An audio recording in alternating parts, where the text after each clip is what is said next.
patient experience report helps us manage and improve on the quality of the patient visit. The main sections here are visits per provider hour, which is gathered by taking the average number of visits that the provider sees for each hour that he or she is seeing patients in the SyncTimes system. The second section here is the patient experience in the exam room, and this one is broken up into 3 different pieces. Red represents time that the patient spend alone in the exam room, green is time with staff, and blue is time with the provider.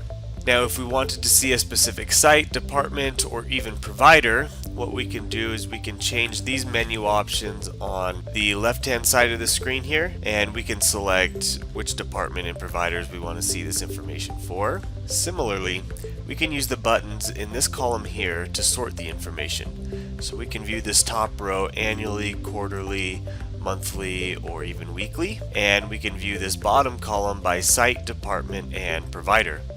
So let's say we have all providers selected for this department. We can select the provider button here and see all of the providers' average cycle times for the selected time period here. Now, if we wanted to change the time period that we're viewing, we can use these date range selectors here, or you could even just drag this timeline selector to view this information for a different time period. There are a few other sections here that are worth mentioning up at the top. These are customizable and may change depending on your organization's preferences.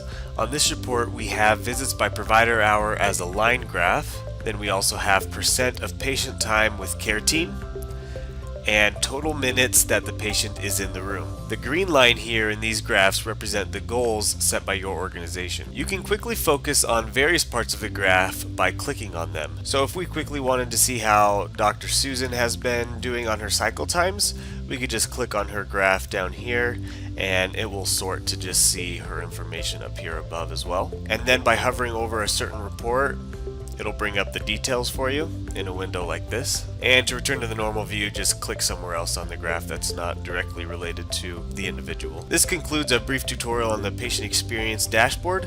Please feel free to reach out to us if you would like a more in-depth look at this or if you have any questions.